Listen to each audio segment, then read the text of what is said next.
అసలు నేను ఇందులోకి రావడానికి ఒక రీజన్ ఏంటంటే, స్టార్టింగ్‌లో నేను మాన్యుయల్‌గా మీకు చెప్పా కదా! 3D డిజైన్స్ చేసేవాడిని. దాని తర్వాత కార్పెంటర్‌లను పెట్టుకొని ఆ డిజైన్స్‌ని ఎగ్జిక్యూట్ చేయించడం వాస్ ద ఛాలెంజ్. అయితే ఒక సైట్ ఫినిష్ అయ్యేసరికి 3 మంత్స్ పట్టేది. 3-4 మంత్స్ కూడా పట్టేది. ఎందుకంటే ఎక్కడ డీలే జరుగుతుందని అనలైజ్ చేస్తే ఎడ్జ్ బ్యాండింగ్ అని ఒక కాన్సెప్ట్ ఉంటుందండి. అంటే కోర్ని కవర్ చేసేది ఒక ప్రాసెస్ ఉంటుంది. ఆ ప్రాసెస్ నెలలు నెలలు పట్టేసేదన్నమాట. అంటే దాని ప్రాసెస్ ఏంటంటే ఫస్ట్ ఒక 2 సైడ్లు అతికించుకోవాలి. అతికించుకున్న తర్వాత దాన్ని ట్రిమ్ చేయాలి. ఆ నెక్స్ట్ డే ఇంకో 2 పక్కలు అతికించుకోవాలి. అది నెక్స్ట్ డే డ్రై అవ్వడానికి వెయిట్ చేయాలి. దాని తర్వాత దాన్ని ట్రిమ్ చేయాలి. అలా ఒక్కొక్క పీస్‌ని చేయాలన్నమాట. అదే అప్పుడు అదే ప్రాసెస్, ఇప్పుడు అదే ప్రాసెస్ అండి. మాన్యుయల్‌గా చేసేవాళ్ళు ఇంకా అలాగే చేస్తున్నారు. ఓకే. అయితే ఈ ఒక్క పని నాకు మెషిన్ ద్వారా జరిగితే నేను చాలా టైం సేవ్ చేస్తాను అనేది నేను రియలైజ్ అయ్యి రైట్. ఫ్యాక్టరీ పెట్టాలనే ఉద్దేశం కాదు ఆ రోజు. ఏంటంటే వర్క్ ఫాస్ట్‌గా అవ్వాలి. సరే అని అప్రోచ్ అవుతా ఉంటే అనుకోకుండా ఒక ఆయన ఫ్యాక్టరీ అమ్మేస్తున్నాను అని అంటే నేను ఆయన దగ్గరికి వెళ్ళి, సార్ కొనుక్కునేటన్ని డబ్బులు నా దగ్గర లేవు, నాకు లీజ్ ఇవ్వండి, మీకు నెలకి ₹1,50,000 ఇస్తాను, 1.5 lakh అయినా పర్లేదు ఇస్తాను, కానీ నాకు ఆ ప్రాసెస్ కావాలి సార్ అని అలా ఒక్క మెషిన్ కోసం నేను ఫ్యాక్టరీలోకి వచ్చానండి. వచ్చిన తర్వాత ఆ ప్రాసెస్ ఈజీ చేసుకున్నా. చేస్తూ చేస్తూ వీ రియలైజ్డ్ ఓకే ఏమనంటే అరే మనం మాన్యువల్గా చేసేది we can do with a software also which will be more easier. And material wise description కూడా చాలా ప్రిసైజ్గా ఉంటుంది. ఎక్కువ కొనేసి వేస్టేజ్ కాకుండా ఉంటుంది. ఇవన్నీ లోపలికి వచ్చినాక తెలుసుకొని ఒక్కొక్కటిగా డిజైన్ చేస్తూ ఎడ్జ్ బ్యాండింగ్ సొల్యూషన్ నుంచి we came in to cutting solution నుంచి మనిషి కట్ చేసేటోడు స్టార్టింగ్. మనిషి ప్యానల్స్ అని ఒక మెషిన్ ఉంటుంది. ఆ మెషిన్ మీద ఒక్కొక్క పీసు కట్ చేసుకుంటూ చేసేవాడు. ఇప్పుడు వాడు మనిషే కదా, పొద్దునున్నంత ఎనర్జీ సాయంత్రం ఉండదు వాడికి. అండ్ ప్రాజెక్ట్ ఫినిష్ చేయాలి, వాడు తప్పులు చేసే ఛాన్స్ ఉంటుంది. Then we came to know there are CNC machines that can do. కానీ దానికి కొంచెం సాఫ్ట్వేర్ కావాలి. ఎలా చేయాలి నేర్చుకున్నాం దాన్ని. ఓకే ఇది చేసుకుంటే మనకి ఈజీ అవుతుంది అనుకుంటే, అంటే ఆల్రెడీ సబ్జెక్ట్లో ఉన్న వాళ్ళం కదా, మనకు పెద్ద టైం పట్టలేదు అనమాట అవన్నీ చేయడానికి. సో అలా కూర్చొని దాని నుంచి కటింగ్ సొల్యూషన్ తీసుకొచ్చాం, పేస్టింగ్ సొల్యూషన్స్ తీసుకొచ్చినాం, ఎడ్జ్ బ్యాండింగ్ సొల్యూషన్ తీసుకొచ్చినాం. ఓవరాల్ మీరు నమ్మరు, గట్టిగా మేము అనుకుంటే పొద్దున్న స్టార్ట్ చేస్తే ఒక సైడ్ సాయంత్రం ఇచ్చేస్తామండి. That's so nice. సో ఇక్కడంతా మొత్తం ఆటోమేటిక్ మెషిన్స్ ద్వారా నడుస్తుంది. కార్పెంటరీ మొత్తం కంప్యూటర్లో జరుగుతుంది. ఇప్పుడు మీ దగ్గర కార్పెంటర్ లేడు అయితే? కార్పెంటర్ ఓన్లీ ఫిట్టింగ్ చేస్తాడు. వాడికి ఏంటంటే అంతే ఒక పేపర్ ఇచ్చేస్తాము, దాని మీద నెంబర్లు రాసిస్తాము, అరే ఇక్కడ పెట్టి జాయింట్ కొట్టి. ఫర్నిచర్ అంతా ఎట్లా అయిపోతుంది అని అంటే కార్పెంటర్ చేసేదానికన్నా అవి నిలబడుతుంటేనే ముద్దొచ్చేస్తూ ఉంటాయి. అరే ఎంత క్యూట్గా ఉన్నాయి ఏంది ఇవన్నీ అని. అది it's just because the finish. Right. అయితే మీరు చైనా వెళ్ళొచ్చారని నేను విన్నానండి. యాక్చువల్లీ అక్కడ టెక్నాలజీ ఎలా ఉంది, అంటే అక్కడి నుంచి మీరు ఏం నేర్చుకున్నారు? What is exactly China situation అంటే ఏం చెప్తారు అబౌట్ దిస్ పర్టికులర్ ఫీల్డ్? ఇది జనాలు వినాల్సిన క్వశ్చన్ మేడం. మ్యాటర్ ఏంటంటే ప్రీమియం క్లయింట్స్ నా దగ్గరకు వస్తారు ఫర్నిచర్ చేయించుకునే విషయానికి. వచ్చి అది వద్దులేండి, అది నేను చైనా నుంచి తెప్పించుకుంటాను, అది వద్దులేండి మేము ఇంపోర్ట్ చేయించుకుంటాం చైనా నుంచి. ఆ ట్రెండ్ మొదలైంది. అందరు కొంచెం డబ్బు ఖర్చు పెట్టగలిగిన వాళ్ళు ఎవరైతే ఉన్నారో they are not preferring furniture from India. వాళ్ళకి చైనీస్ నుంచి మీరు 4 lakhs 5 lakhs పెట్టి సోఫా తీసుకొచ్చుకుంటారు. డ్యూరబిలిటీ ఎలా ఉంటుందా సార్ అక్కడి నుంచి? ఉంటుందండి, డ్యూరబిలిటీ సోఫాస్ వైజ్ ఉంటుంది. ఎందుకంటే వాళ్ళు వాడే ఫ్యాబ్రిక్ కానీ క్వాలిటీ ఆఫ్ ఫోమ్ కానీ బాగుంది. నేను అక్కడికి వెళ్ళి చూశాను కదా. డిఫరెన్స్ ఏంటి వాళ్ళకి మనకి అనుకుంటే వాళ్ళ ఓవరాల్ ప్రాసెస్లో మన ప్రాసెస్లో ల్యాగ్ ఎక్కడ జరుగుతుందంటే, ఇప్పుడు నేను ఒకటి తయారు చేయాలనుకున్నానండి, అది తయారు చేయడానికి నాకు సర్టన్ హార్డ్వేర్ కావాలి, అది అవైలబుల్ ఇండియాలో ఉండదు. ఓకే. అది ఏమైపోతుంది అని అంటే మనము అరే అట్లాంటి ఇండియాలో దొరకవు అనే కాంప్రమైజ్లో. ఇప్పుడు నా దగ్గర సోఫాలు చేసే వాళ్ళు వస్తారు, నేను వాడికి చూపిస్తాను ఒక మోడల్, అరే నాకు ఇట్లా కావాలరా, క్లయింట్ ఇట్లా అడిగాడు, సో దీన్ని ఇలా చేద్దాం, నేను దీన్ని కటింగ్ నేను చేసిస్తాను సిఎన్సీలో, నువ్వు దీన్ని జస్ట్ ఇలా చేయాలి. వాడు ఏ నయ్యాత సాబ్ అని ఇస్తాడు. ఎందుకు నయ్యాతారా అంటే ఇసుకో ఇట్లాంటిది ఉండాలి, అది మన దగ్గర లేదని. చైనీస్కి మనకి డిఫరెన్స్ ఏంటంటే అండి, if they encounter A problem they will find a solution for it. మనం ఏంటంటే అక్కడికి వదిలేస్తాం, అరే మన దగ్గర లేదు ఇంకో దాన్ని పట్టుకుంటాం, ఇది ఇలాగే జరుగుతుంది అంటాం, ఇది ఇలానే పాసిబుల్ సార్, అలా అయితే మేము చేయలేము. అదే చైనీస్ అనుకోండి, ఎందుకు జరగదు ఏం కావాలి దీనికి? ఓకే. దీనికి ఒక చిన్న హార్డ్‌వేర్ కావాలి. ఎళ్లి కంప్యూటర్ పైన కూర్చొని దాన్ని డిజైన్ చేసుకొని, దాన్ని ఎగ్జిక్యూట్ చేయించి, దాన్ని సక్సెస్ చేసి వస్తారనమాట. యాహ్! అందుకు సో, నేను అది మన దగ్గర ఉన్న ఒక పెద్ద డ్రాగ్ అంటాను. చైనా గురించి చెప్పాలంటే మేడం మీకు ఒక 2, 3 ఇంటర్వ్యూలు చెప్పగలుగుతా. అంటే నాకు మాది టూరిజం బిజినెస్ కూడా ఒకటి ఉందనమాట. మేము తిరుగుతూ ఉంటాం వరల్డ్ వైడ్. అండ్ ఇప్పుడు మీకు కూడా తెలుసు కదా, మీడియాలో ఉన్నారు. ఇండియాకి వచ్చినంత హేట్రేడ్ హ్మ్. హ్మ్. I know. హద్దులు దాటిపోయింది ఇప్పుడు. అందరూ first get out of India, go and murder చేశారు. మొన్న ఏదో అవును. యూఎస్‌లో ఒక ఇండియన్ షాప్ కీపర్ తలనరికేసిండు ఒకడు. బాబా! అంతలాగా మనము హేట్రేడ్ హేట్రేడ్. చేస్తున్నాం. దేనికి చెప్పండి? జస్ట్ బికాజ్ నేను షార్ట్‌గా చెప్పాలంటే మనము లేబర్ లాగా మిగిలిపోతున్నాం అందట. హ్మ్. మనము టెక్నాలజీని వాడక, ముందుకెళ్ళక మన దగ్గర ప్రోడక్ట్ లేదు. మీకు ఒక అమేజింగ్ థింగ్ చెప్తాను మేడం. నేను అక్కడ ఒకటి క్యాంటాన్ టవర్ అని ఉంటది. హ్మ్. ఆ టవర్‌కి అదేదో బెలూన్ రైడ్ లాంటిది ఉంటే నేనెళ్ళాను. అక్కడ నన్ను ఒక ఆస్ట్రేలియన్ అడిగాడు. హ్మ్. ఏమనంటే, ఇండియా చైనాతో కాంపిటేటివ్‌గా అవ్వాలనుకుంటుంది కదా! Did you start that process అన్నాడు. హ్మ్. ఇప్పుడు మన మోడీ గారు కూడా వీళ్ళు గవర్నమెంట్ నిజంగా సపోర్ట్ చేస్తుందండి. అవును. మీరు పెట్టండి, ప్రొడక్షన్ చేయండి. Indian product make in India concept. చెప్తున్నారండి. ఎక్కడ కోఆపరేషన్ లేదు. ఎవరికి కమిషన్‌లు ఇచ్చుకున్నప్పుడు ఈ జీవితం అయిపోతుంది. There is a difference madam. Yeah! ఏం జరుగుతుందో చెప్తాను. ఆ! నేను గమనించిన ఆ! మన దగ్గరకు వస్తున్న టెక్నాలజీని నేను ఏమంటానంటే స్క్రూ డ్రైవర్ టెక్నాలజీ అంట. హ్మ్. అంటే హ్మ్. ఫోన్స్ తయారవుతున్నాయి. But no part is manufactured here.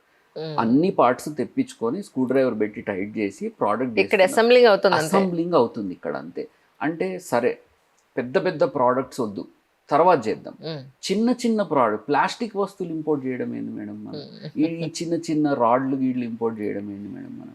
ఇక్కడ ట్రిక్ ఎవరిదంటే అండి, ఫ్రమ్ ద హార్ట్ నేను చెప్తున్నాను. బిజినెస్ మెన్ ఉన్నారు కదా, హూ వాజ్ ఇన్వెస్టింగ్ మనీ. హ్మ్. వాళ్ళు ఏంటంటే, నేను ₹1,00,00,000 పెట్టాను, హ్మ్. నాకు 1,50,00,000 వస్తే చాలు, లేదా 20,00,000 వచ్చినా చాలు. అక్కడికే మనల్ని ఆపేశారు. హ్మ్.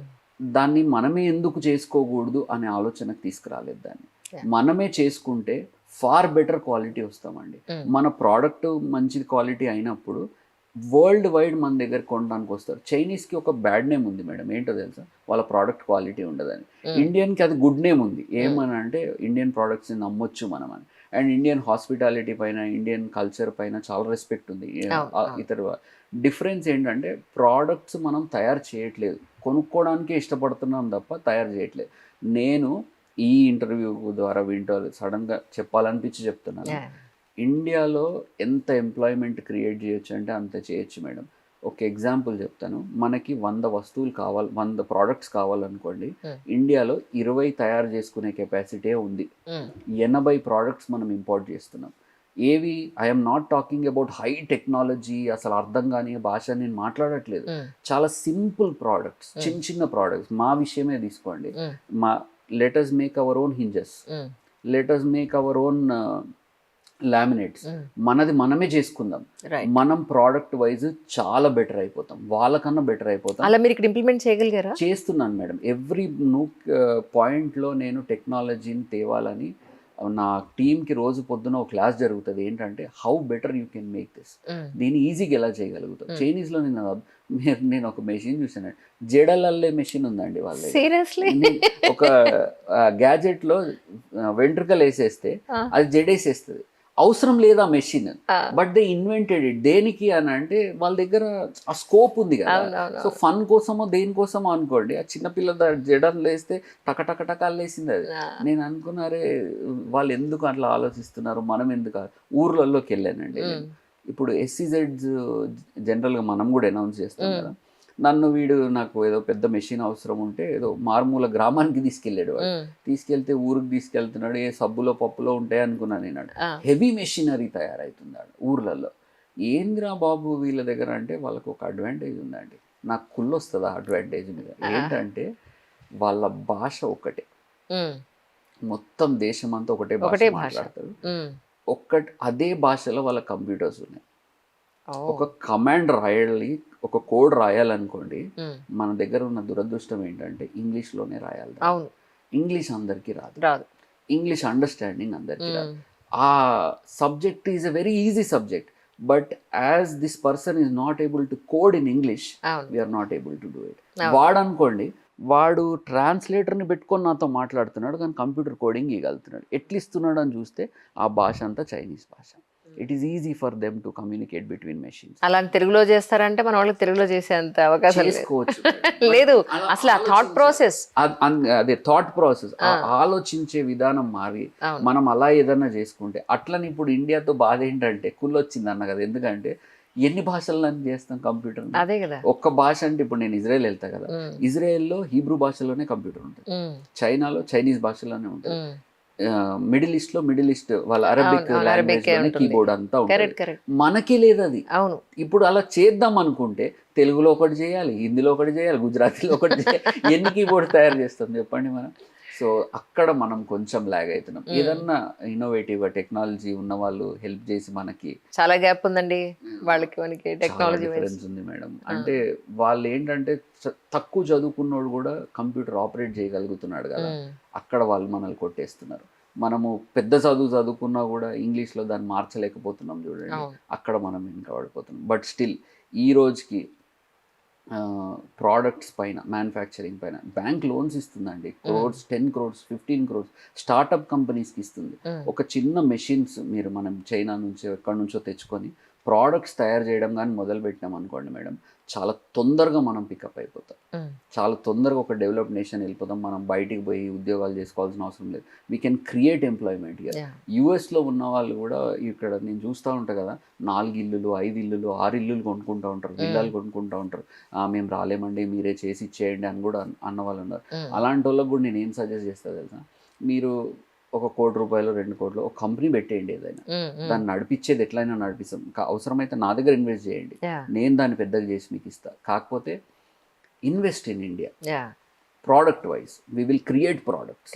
మనం చేసి మన ప్రోడక్ట్ అమ్ముకుందాం. Europe will depend on us. వాళ్ళకి స్ట్రెంత్ లేదు అంటే, అంత పాపులేషన్ లేదు. America will depend on us. పెద్ద పెద్ద దేశాలు వాళ్ళ కరెన్సీ ఎక్కువ ఉండడం మనకు అడ్వాంటేజ్ అంట. నేను ఎందుకో చెప్పనా, మనం ఇంత ప్రోడక్ట్ అమ్మినా కూడా వాళ్ళు ఎక్కువ కాస్ట్ పెట్టుకుంటారు కదా, మనకు లాభమే అది. మనం ఏం చేయట్లేదు అని అంటే, అరే ఇన్ఫ్లేషన్ ఇప్పుడు 92 రూపీస్ అయిందంట, నేను చదివాను, నేను భయం వేసింది, ఇంకేమైపోతుందా, ఉండనియండి దాన్ని. అట్లా మనం ప్రోడక్ట్ అమ్మేది మనం 300కి అమ్మితే $100 పెట్టి అమ్మొచ్చు. More money. ప్రోడక్ట్స్ డెవలప్ చేద్దాం. చైనా నుంచి కాకపోతే ఇంకెక్కడి నుంచి అని ఇంపోర్ట్ చేద్దాం మెషిన్స్ని, కానీ వీ విల్ డెవలప్ ప్రోడక్ట్స్. ఈ విధానంలో మనం వర్క్ చేస్తే, బిలీవ్ మీ మేడం, చైనా టుక్ 8 years ఓన్లీ. 2012 నుంచి 2020 లోపు వాళ్ళు డెవలప్ అయిపోయినారు. ఆ 8 years వాళ్ళు మ్యాజిక్ చేసేసిండ్రు. మనం అట్లా ఒక్క 8 years కానీ చేసామనుకోండి, గర్వంగా బయట దేశాలు తిరగచ్చు. ఎవడు మనకి చీప్గా చూడడు. మనం షాప్లోకి పోతే బట్టలు చూపియరు మేడం మనకి, ఏంటంటే వీళ్ళు ఏం కొంటారులే అన్నట్టు చేస్తారు వాళ్ళు. వాళ్ళకి తెలియదు. ఇప్పుడు నేను ఈ కంపెనీకి సీఈఓని, నా దగ్గర డబ్బులు ఉంటాయి, అయినా కూడా నా ఫేస్కి, నా నేషనాలిటీకి వాల్యూ లేదు. నాకు భలే కోపం వస్తుంది, అరే ఏంది ఇది, మనం మార్చుకోవాలి కదా. So on that trial only I'm trying to educate ఎవ్రీవన్కి, టెక్నాలజీని వాడండి, ప్రోడక్ట్స్ తొందరగా డెవలప్ చేయండి. We will do. మివాన్ అనే ఒక టెక్నాలజీ వచ్చిందండి ఇప్పుడు, మై హోమ్, రామ్కి, అపర్ణ. ఎలా మేడం సడన్ గా అంతలాగా రాత్రే ఫ్లోర్స్ లేపేస్తున్నారు కదా, చేశారు. They just adapted technology. అంతకు ముందు కూడా మనం ఇల్లులు కట్టేవాళ్ళం, అంత ముందు కూడా మనం అపార్ట్మెంట్స్ కట్టేవాళ్ళం, లేట్గా అయ్యేది. మివాన్ అని ఒక సక్సెస్ఫుల్ టెక్నాలజీని అడాప్ట్ చేసుకున్నామంటే టక అయిపోతుంది, సిటీ డెవలప్మెంట్ అయిపోతుంది. అట్లా ఒక్క సక్సెస్ఫుల్ టెక్నాలజీని ఇంప్లిమెంట్ చేసుకొని మనం స్టార్ట్ చేస్తే, నా ఫ్యాక్టరీ అంతే అండి. ఇది నేర్చుకున్నాను, టెక్నాలజీని అడాప్ట్ చేశాను, ఇది నేర్చుకున్నాను, అడాప్ట్ చేశాను, ఇది నేర్చుకున్నాను, అడాప్ట్ చేశాను. ఎప్పటికప్పుడు అప్గ్రేడ్ అవుతూనే అంతే. ఒక్క రోజులో ఒక సైట్ అంటే ఇమాజిన్ మేడం, 3 నెలలు 4 నెలలు నేను చేసేటోడిని, ఒక్క రోజులో ఒక సైట్ చేయగలుగుతున్నా అంటే జస్ట్ బికాస్ ఆఫ్ టెక్నాలజీ. ఆ టెక్నాలజీని అడాప్ట్ చేసుకుంటే, చైనీస్ కాదు కదా, ఇంకెవరన్నా రానియండి మన ముందు, we will be leading the world.